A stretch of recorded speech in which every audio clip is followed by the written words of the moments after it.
పవన్ సినిమాలు release కానివ్వం. Okay, బాగానే ఉన్నది. అక్కడ ఎక్కడనో కోనసీమలో దిష్టి కొట్టింది అన్నదానికే ఆయన క్షమాపణ చెప్పకపోతే ఆయన సినిమాలను తెలంగాణలో రిలీజ్ కానివ్వము అని ఎవరు కోమటిరెడ్డి వెంకటరెడ్డి చెప్తే, మరి ఇదే కోమటిరెడ్డి అనుచరులు కోమటిరెడ్డి సహకారంతో రాజగోపాల్ రెడ్డి పిఏ, సందీప్ రెడ్డి అనేటోడు, ఇంకో రెడ్డి, వీళ్ళందరూ కలిసి ఒక బీసీ సర్పంచి అభ్యర్థి భర్తకు మూత్రం దాపించి వాడిని నానా హింసలు పెట్టి వాడిని చంపేస్తామని బెదిరించి వాడిని కిడ్నాప్ చేసి దేశమంతా తిప్పి బీసీని ఇంత అగౌరవపరిచినందుకు, ఇంత అవహేళన చేసినందుకు, ఇంత అసహ్యకరంగా వ్యవహరించినందుకు మరి ఈయన ఏం చెప్పాలి? ముక్కు నేలకు రాయొద్దు, బీసీల కాళ్ళు పట్టుకొని తప్పైందని చెప్పొద్దు. మరి ఇట్లాంటి నేత బీసీ ఇప్పుడు ఆయన సినిమాలు ఇక్కడ ఆడొద్దు అని అంటే ఓకే, రైట్, అది 100% రైట్. మరి బీసీలను అవమానించిన ఈ సమాజంలో 56% మీ లెక్క ప్రకారం ఉన్న బీసీలను అవమానించినందుకు మరి ఈ బీసీల కోసం నువ్వేం చేయాలి? అదే బీసీల మూత్రం నువ్వు తాగాలి కదా, ఆ గ్లాసులో పట్టించింది నీకు దాపించాలి కదా. మరి ఇప్పుడు బీసీలు ఏం చేయాలి? ఇట్లాంటి కోమటిరెడ్డి వెంకటరెడ్డిని ఇంటి దగ్గరకు పోయి అందరూ ఉచ్చబోయాలి. అప్పుడు ఆయనకు ఈ బీసీల గురించి ఒక సోయి రావాలి. ఒక వ్యక్తికి ఉచ్చదాపాలన్న ఆలోచన ఎట్లా వస్తుంది? ఎంత అహంకారము, ఎంత బలుపు, ఎంత కండకావరం ఉంటే ఇట్లాంటి ఆలోచనలు వస్తాయి? మనం ఏమైనా ప్రజాస్వామ్యంలో ఉన్నామా, రాచరికంలో ఉన్నామా? రేవంత్ రెడ్డికి కండ కనబడదు, అందులో ఉన్న మిగతా పొంగులేటికి కండ కనబడదు. ఉత్తమ్ కుమార్ రెడ్డికి ఆయన నా అంత మిలిటరీ మ్యాన్ లేడు, నా అంత క్యాప్టెన్ లేడు అంటాడు. ఇదేనా దేశభక్తి అంటే? 60% ఉన్న బీసీలలో ఒక బీసీ బిడ్డకు మీ రెడ్డి అహంకారంతో మూత్రం దాపించడము. మరి మీరు ఈ మూత్రం దాపించినందుకు ఇప్పుడు ఈ కోమటిరెడ్డి వెంకటరెడ్డిని ఏం చేయాలి? తన్ని తరిమేయాలనా, చెప్పులతో కొట్టాలా, మరి ఆయనను కూడా పట్టిపోయాలనా? సో ఇప్పుడు ఇది అసలు చర్చ జరగాల్సింది. వాస్తవానికి రేవంత్ రెడ్డి ఇట్లా దీని మీద ఆలోచించాలి. ఒక మల్లికార్జున ఖర్గే ఒక బీసీ, ఒక ఎస్సీ, మరి సామాజిక తెలంగాణ అంటే సామాజిక తెలంగాణలో ఇట్లాంటి దుర్మార్గాలు చేయడం కోసం మీకు సామాజిక తెలంగాణ కావాలన్నా? బీసీ 42% రిజర్వేషన్లు కావాలి, బీసీల ఓట్లు కావాలి, బీసీలు అభ్యర్థులుగా పోటీ చేస్తామంటే వాళ్ళని మూత్రం దాపిస్తారా? మీరా బీసీలకు సీట్లు ఇచ్చేది? బీసీల గురించి ఇట్లా మాట్లాడే అహంకారులకు కంచర్ల అనకూడదు, బాడీ షేమింగ్ అవుతుంది. కానీ ఆ భూపాల్ రెడ్డి ఏంది, ఆయన పరిస్థితి ఏంది? ఆయనకు 2 చేతులు లేనే లేవు. ఆయన చెప్పు పెడితే 2వ చేతితోని చెప్పే పట్టుకోలేడు ఆయన. కానీ ఒక చేతితో చెప్పే పట్టుకోలేడు ఆయన చెప్పు పెడితే అక్కడ గెలుస్తారట. ఇది ఎంత అహంకారం, ఎంత బలుపు! ఓడిపోయినాక కూడా ఇంత బలుపు ఉంటే ఇంకా ఎన్నడూ గెలుస్తారు వీళ్ళు?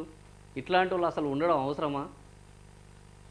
సో ఇప్పుడు బీసీలు, బీసీ సంఘాలు, బీసీ నాయకులు ఇప్పుడు కృష్ణయ్య ఉద్యమం చేయాలి కదా, ఈ జాజుల ఉద్యమం చేయాలి కదా. ఈ బీసీ మంత్రులు దీని మీద మాట్లాడాలి. లేకపోతే వాడు తప్పు ఒప్పుకోకపోతే, ఈ రెడ్డి ఈ అహంకారులు తప్పు ఒప్పుకోకపోతే, ముక్కు నేలకు రాయకపోతే ఈ బీసీల ఈపులు వలగొట్టాలి కదా. ఈ బీసీ మంత్రుల ఈపులు బీసీల ముఖాలలో పేడలు కొట్టాలి కదా. అదే మూత్రాన్ని ఏంది బాటిళ్ళల్లో పట్టుకొని వీళ్ళ ముఖాల కొట్టాలి కదా. వీళ్ళు ఊళ్ళలోకి వస్తే ఆ బాటిళ్లను వీళ్ళ మీద ఇసిరేయాలి కదా, వీళ్ళ వెహికల్ మీద.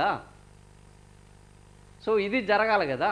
ఇట్లాంటిది జరిగితే ఇంకొకడు ఇట్లాంటి పని చేయాలి అని అంటే, ఇప్పుడు చైతన్యం ఉన్న సమాజంలో ఇట్లాంటి పని ఒక్కడు చేసినా కూడా మిగతా వాళ్ళందరికీ కూడా ఈ శిక్ష అనుభవించాల్సి వస్తుందన్న భయం ఉండాలి కదా. ఈ రోజుకు ఒక్కడు మాట్లాడట్లేదు.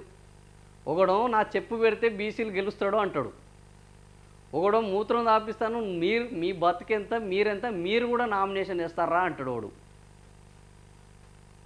ఒకడో కోమటిరెడ్డి అనుచరుడు, ఒకడో డైరెక్ట్గా వాడే భూపాల్ రెడ్డి అనేటోడే. అసలు వీళ్ళకి ఎంత అంటే వీళ్ళు ప్రజాస్వామ్యంలో ఉన్నారా, వీళ్ళు నాయకులా? వీళ్ళకు కూడా బాటిల్లో తీసుకుపోయి పట్టించాలి కదా. పట్టిస్తే కదా వాళ్ళకి ఇట్లాంటివి చేస్తే ఎట్లాంటి అవమానం ఉంటుంది, వాళ్ళ యొక్క ఆవేదన ఎట్లా ఉంటుంది, వాళ్ళ మానసిక పరిస్థితి ఎట్లా ఉంటుంది, ఇన్ వాళ్ళ ఓట్లు కావాలి కానీ వాళ్ళు నాయకులు అయితే మాత్రం ఒప్పుకోము. సో ఇది ఈరోజు ఈ ఈ బీసీ క్షమాపణ చెప్పాల్సింది ఈ కోమటిరెడ్డి వెంకటరెడ్డి, ఈ భూపాల్ రెడ్డి, ఈ రెడ్డి అహంకారము, బీసీల వ్యతిరేకులు, బీసీల మీద ఈ ఆధిపత్యాన్ని, ఈ జుగుప్సకర విధానాన్ని ఎవడైతే అమలు చేస్తుండో వాళ్ళు ముక్కు నేలకు రాయాలి, బీసీలకు చెప్పాలి. అట్లా చెప్పకపోతే ఈ రెడ్డిలను బొందబెట్టాలి, ఈ సామాజిక తెలంగాణ సాధించుకోవాలి. ఒక్కడు కూడా వీళ్ళకు ఓట్లేదు బీసీలకు కూడా కొద్దిగా సిగ్గు, శరము, మానవం, అభిమానం ఉంటే, ఎస్సీ ఎస్టీలకు ఈ సామాజిక తెలంగాణ పట్ల గౌరవం ఉంటే, ఈ బీసీ ఎస్సీ ఎస్టీలు 80% కలిసి ఈ అగ్రకుల ఆధిపత్యాన్ని, అహంకారాన్ని నిర్జించాలి అని అనుకుంటే ఖచ్చితంగా వీళ్ళకు డిపాజిట్లు రాకుండా, ఆ సంజీవ్ రెడ్డి అనేటువంటి డిపాజిట్లు రాకుండా ఓడగొట్టాలి, వాడిని జైల్లో పెట్టాలి. ఈ కోమటిరెడ్డి వెంకటరెడ్డి అనేటోడు ముక్కు నేలకు రాసేటట్టు, ముక్కు నేలకు రాసి బీసీలకు తప్పైందని క్షమాపణ చెప్పేంత వరకు ఊర్లలో తిరగకుండా రోజు ఆ ఇంటి దగ్గరికి పోయి ఉచ్చబోసి రావాలి బీసీలందరూ.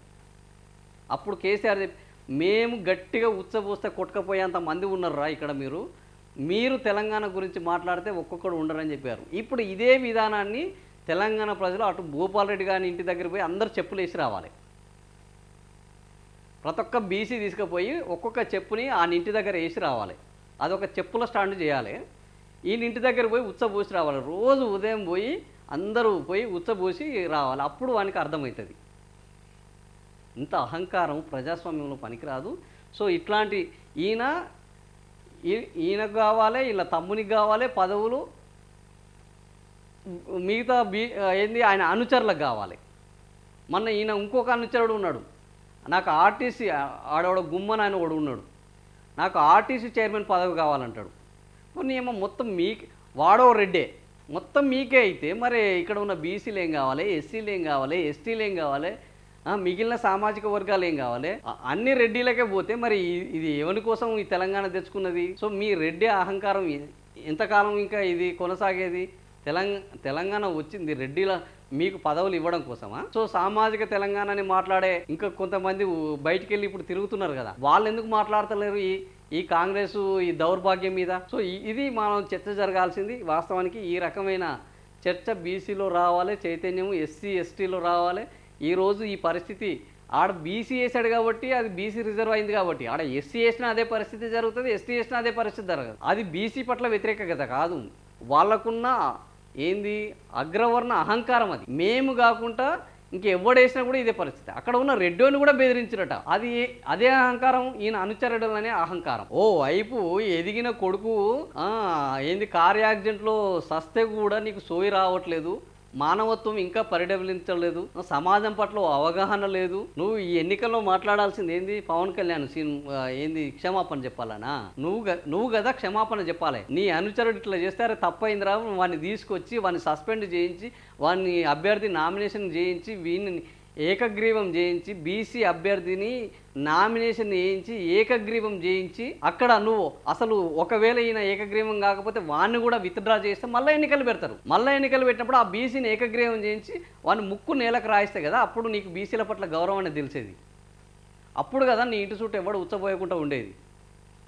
సో ఇది నాకు తెలిసి నేను ఫీల్ అవుతున్నది, నేను ఫీల్ అయింది. మీకు కూడా నచ్చితే మీరు దీనికి మద్దతు ఇవ్వండి. మీరు ఈ ఉద్యమంలో మీరు కూడా, ఎందుకంటే ఇది ఒక బీసీలో ఎస్సీల ఎస్టీలకు సంబంధించింది కాదు. ఇది అగ్రకుల అహంకారానికి ఆధిపత్యానికి మేమే ఈ సమాజంలో ఉన్నతము అని భావించే కొంతమంది ఏది అహంభావానికి సంబంధించింది. వాళ్ళ అహంభావం నేలకు దిగాలి అని అంటే వాళ్ళు ఎవరి మీద అయితే ప్రదర్శిస్తూ ఆ వర్గం తప్ప మిగిలిన వర్గాలందరూ ఏకం కావాలి. వాళ్ళని ఒంటరిని చేయాలి. వాళ్ళ ఇంట్లో ఏ బీసీ రేపు పనికి పోవద్దు, మంగళోడు మంగళ పని చేయొద్దు, సాకలోడు సాకలు పని చేయొద్దు, ఎస్సీ పని చేయకూడదు, ఎస్టీ వాళ్ళ పొలాల్లో పని చేయకూడదు. ఎవడు సహాయం నిరాకరణ చేస్తే అప్పుడు బీసీలు మిగిలిన ఎస్సీలు ఎస్టీలు ఈ సమాజంలో ఇన్ని వర్గాలు లేకపోతే మనం ఒక్క వర్గమే ఉంటే ఏమవుతుంది అన్న నొప్పి వాళ్ళకి తెలవాలి. సో అప్పుడు వాళ్ళకు బుద్ధి రావాలి.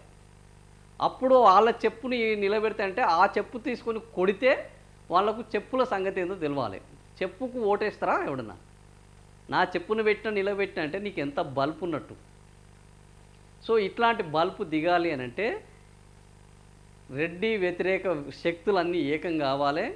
వీళ్ళ రెడ్డిల అహంకారాన్ని అంటే అందరినీ కావాలి, ఎవరికైతే అహంకారం ఉన్నదో వానికే. ప్రతి వ్యవస్థలో మంచి చెడు ఉంటుంది, ప్రతి కులంలో మంచి చెడు ఉంటారు.